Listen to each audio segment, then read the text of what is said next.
Please be aware that the comments, views, opinions shared on this podcast are not meant to diagnose a medical problem and/or legal problem. If you do have a medical problem or legal problem, kindly contact a professional.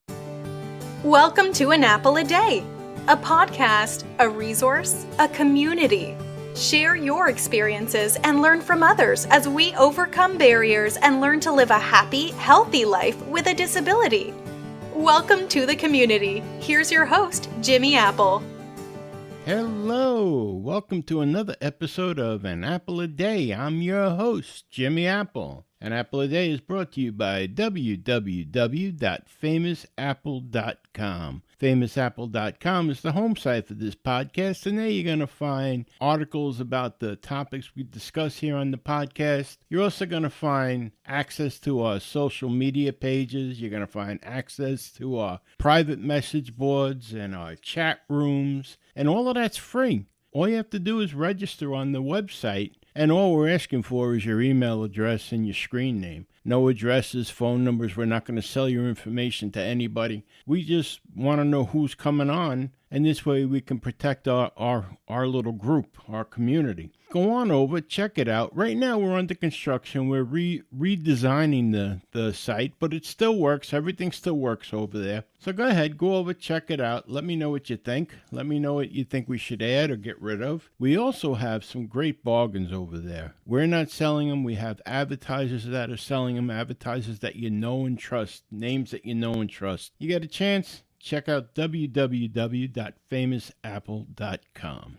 Hey, how you feeling this week, my friends? You feeling good? Feeling strong? Feeling better? You feeling powerful? Good, I'm glad. That's the way you're supposed to be feeling. Hey, we got a couple of good topics this week. One, I know you're going to like this one. I really know you're going to like it. It's about sex addiction. Yeah, you heard me right. People who are addicted to sex. And we're also going to be talking about things that cause chest pain and vomiting, especially with this change in the weather. You were going from hot to cold, cold to hot. All of this can affect you. And, sometimes you might think of it as something terrible, totally terrible and life-shattering. Or you might think of it as, it's nothing, I just threw up or something like that. So I got some warning signs for you to look out for and what you should do if you find any of these symptoms or you have any of these symptoms. Well, we'll go over that in a few. But the first thing I do want to touch on, especially since the nice weather's here. We've spoke about this before. We've spoken about it 100 times probably. And that's these people who think that Social Security disability is some sort of vacation. It's some sort of paid holiday to be home from work and get paid for it. And you and I both know that it's anything but a holiday. It's anything but a vacation. But you still got people that think, it's free money. Well, it's not free money. But anyway, there was a story, I don't know if you caught it last week, there was a story about this clown, and it was in the 5 boroughs of New York City. This guy claimed he got hurt on the job. He couldn't walk. He was going around with a cane. He had a cervical collar on, and he was collecting money on workers' comp, and he was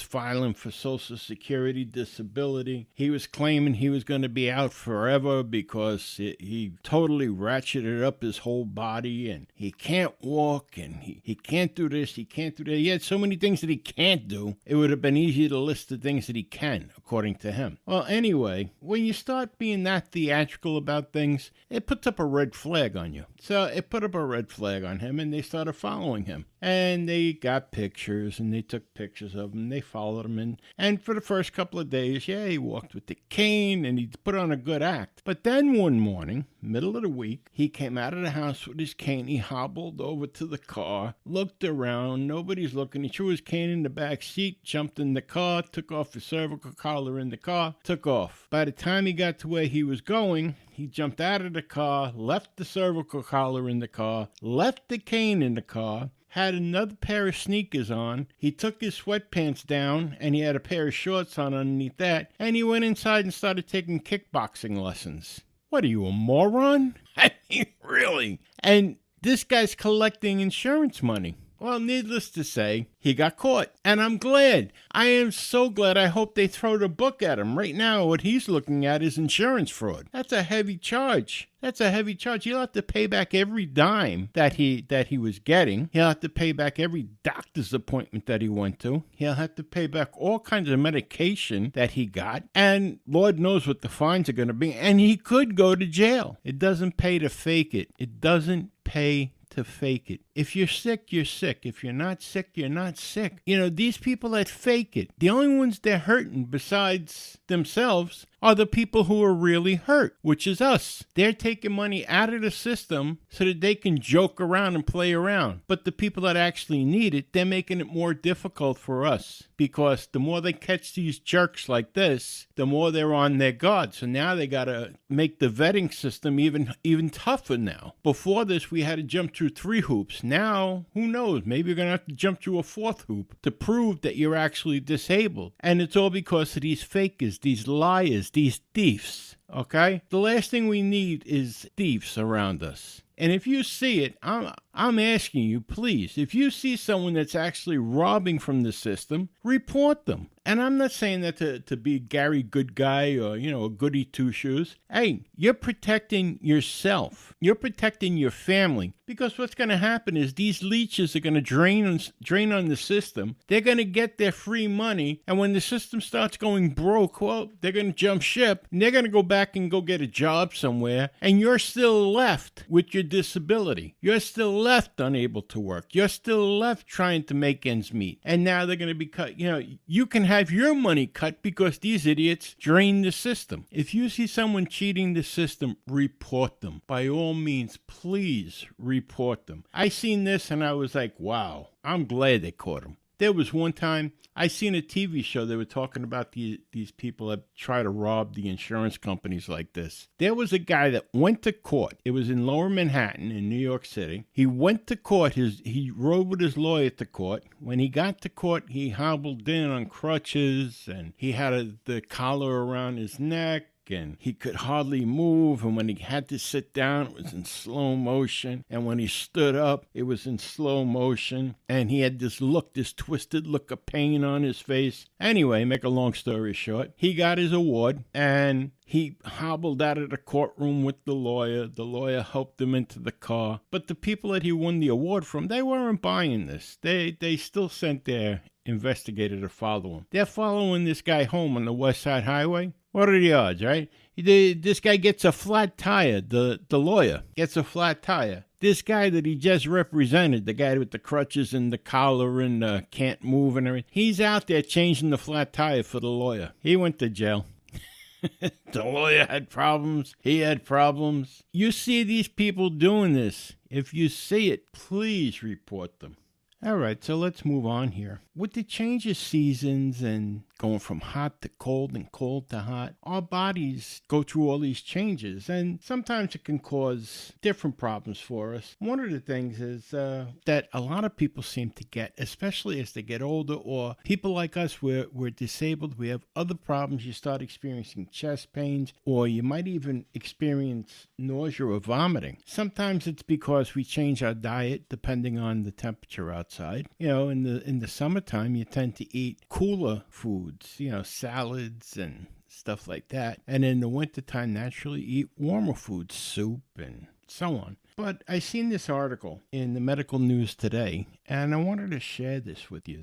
It's called What Causes Chest Pain and Vomiting? Chest pain and vomiting can have a variety of causes, which are different in children and adults. Reasons can include digestive abdominal issues, such as acid reflux or an ulcer. Sometimes a heart problem causes the symptoms in adults. This article will explore the potential causes of chest pain and vomiting. Some of the causes are harmless, while others can be more serious. Common causes of chest pain and vomiting include gastroesophageal reflux disease, GERD is another word for it. You might have heard that at the doctor. Peptic ulcer, panic attacks, anxiety, or a heart attack. GERD is a disorder of the digestive system that causes symptoms including acid indigestion, heartburn, chest pain, vomiting. People usually manage GERD with medication and dietary changes. Peptic ulcers develop on the lining of the stomach. They can be very painful, and symptoms can include vomiting and burning type of pain in the chest. Treatments for that include medication, but sometimes can require surgery. Panic attacks can be frightening, and symptoms can include feelings of tightness and pain in the chest. Stress and anxiety are leading contributors to panic attacks, so finding ways to reduce stress can help alleviate these symptoms. Making some lifestyle changes can help address anxiety and panic attacks. People should also speak to a doctor about treatment. Reducing stimulants such as coffee, as well as introducing medication and mindfulness, may also help alleviate stress. Anyone who is experiencing chest pains and vomiting should visit a doctor for a diagnosis. Could it be a heart attack? Sometimes chest pains and nausea are symptoms of a heart attack. It's important to know that women and men can present with different symptoms. Common symptoms of a heart attack include mild chest pain and discomfort that builds up slowly, chest pain or discomfort, upper body discomfort, shortness of breath, nausea or vomiting, sudden dizziness, breaking out into cold sweats, unusual tiredness. According to the American Heart Association, women are more likely than men to experience the following: shortness of breath, nausea, vomiting, pain in the back, and shoulders and jaw. Now, that's not just for women, because I know when I had my first heart attack, I had the nausea and vomiting, I had the shortness of breath, and I had the pain in my back and in my shoulder and in my jaw. It radiated down into my left arm. Heart attacks require immediate medical assistance. If someone suspects they are having a heart attack or are with the person who is experiencing one, they should call emergency services immediately. Heart attack diagnosis. A heart attack is when a person experiences a blockage in one or more of the coronary arteries. This blockage prevents oxygenated blood and nutrients getting to the heart tissue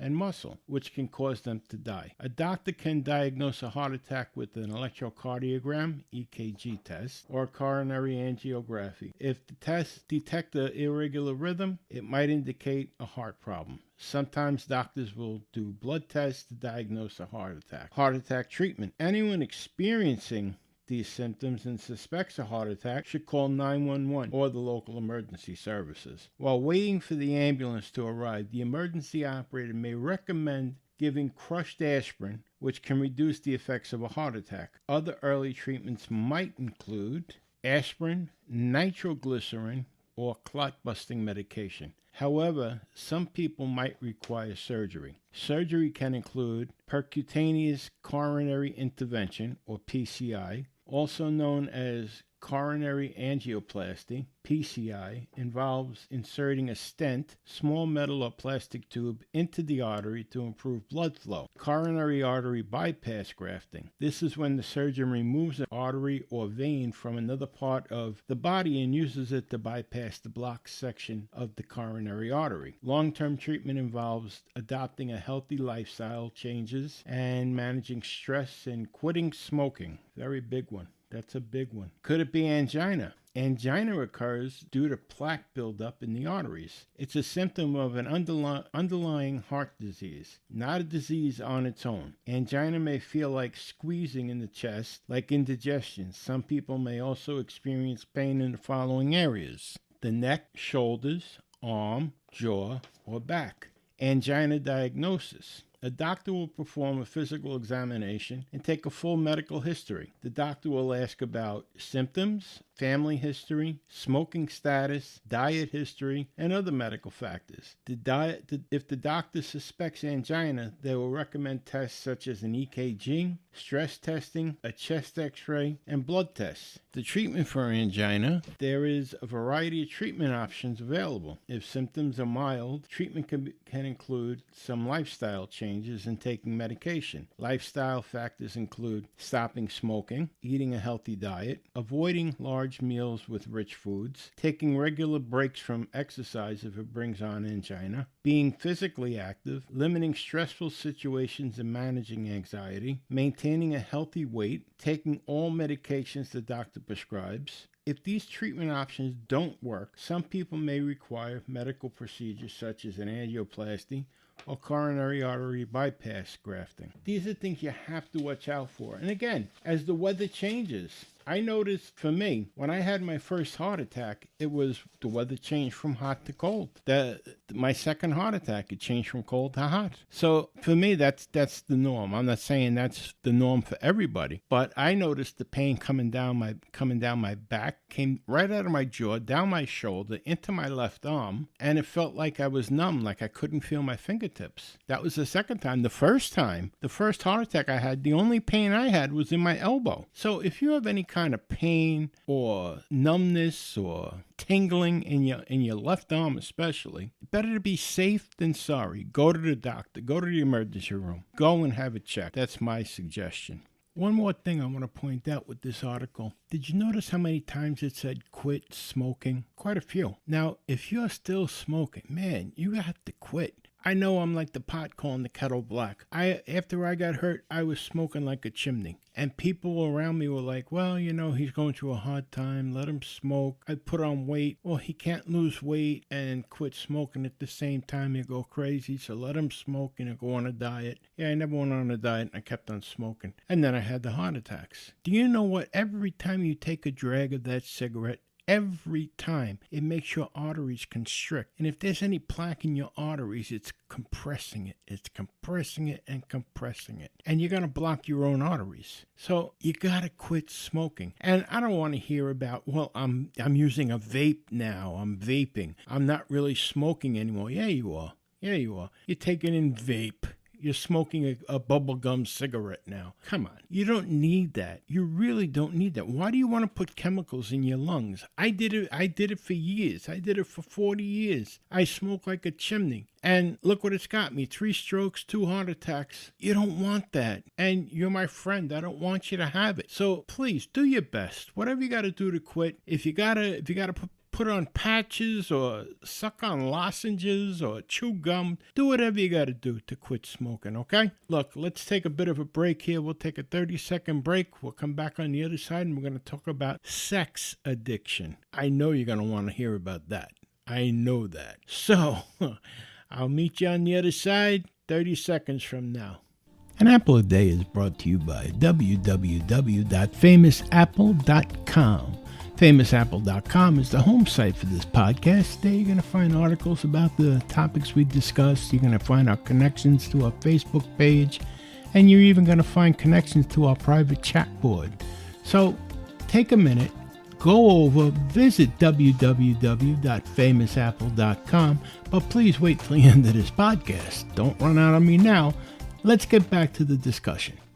And we're back. 30 seconds, not too shabby. That wasn't a long break now, was it? All right, I hope you're sitting down. Keep your hands where I can see them. According to the World Health Organization, the same people that brought you a couple of weeks ago that playing video games is a mental health disorder, brings you this week that sex addiction is a mental health disorder. That's right. Sexual addiction is a mental health disorder according to the World Health Organization, or the WHO. It's defined, the sexual addiction is defined as the inability to control intense sexual urges, leading people to neglect their personal health while deriving no pleasure from the sex, according to the WHO. According to Dr. Valerie Voon of the Royal College of Psychiatrists, 2 to 4%, that's 2 to 4% of the total population of the UK are sex addicts. Can you believe that? 2 to 4%. Well, I hope you're sitting down still, because 3 to 6% of the total population in the US is thought to have this same condition. They're thought to be sex addicts, and it's a mental health disorder now. It's soon to be a disability. So I can see it now. People going to their doctor, they're going to be filing for Social Security disability because they're sex addicts. All right, you want to know? Here's some more on this. Can you become addicted to sex? Experts disagree on whether it's possible to become addicted to sex. Some sex and relationships experts believe people can become addicted to the enjoyable feeling or high experienced during sex or sexual activity, but others disagree. What is sex addiction? I still hope you're sitting down. Relationship Counseling Service, Relate, described sex addiction as any sexual activity that feels out of control. This could be sex with a partner, but it can also mean activities such as pornography, masturbation, visiting prostitutes, or using chat lines. For most people, these behaviors don't cause any serious problems, but some people are unable to control these urges and actions despite the difficulties they may cause in their relationships, finances, or professional lives. Some people may also have a dependency on sex and sexual activity to numb any negative emotions and difficult experiences that can have a negative effect on this person's quality of life and on those around them. All I can say is, give me a break. Okay? So now if you use chat lines, if you call chat lines, you're a sex addict. What this all sounds like to me is not holding people responsible for their own activities. And now you're calling it a mental disorder. So that means here in the good old US of A, you get diagnosed as a sex addict, you now have a mental disorder. Now, that could stop you from owning a firearm. That could stop you from getting certain jobs. This is unbelievable. The same thing with video games. You have a mental disorder. So because you play video games and you want to, sit back and play video games instead of going out to work like a normal person, you'll take the mental disorder label. So that's going to stop you from owning a firearm. It may stop you from owning a bar. It may stop you from a lot of things. A job, all because you're labeled as having a mental disorder. This is ridiculous. This is not holding people responsible for their own actions. Let's just call it a disorder. So how are you going to treat this sexual disorder? This is what I want to know. This sexual addiction. How do you treat this sexual addiction? Do you bring them in a room and show them pictures of ugly people? I just don't know how it works. I just think it's more gobbledygook coming from the people that want to make themselves sound important. Don't know. The last thing, I don't know about you, but the last thing I would ever tell somebody is I have a problem, a mental disorder when it comes to sex. I'm sorry. I just can't see myself saying that to anybody. And imagine what that's going to do.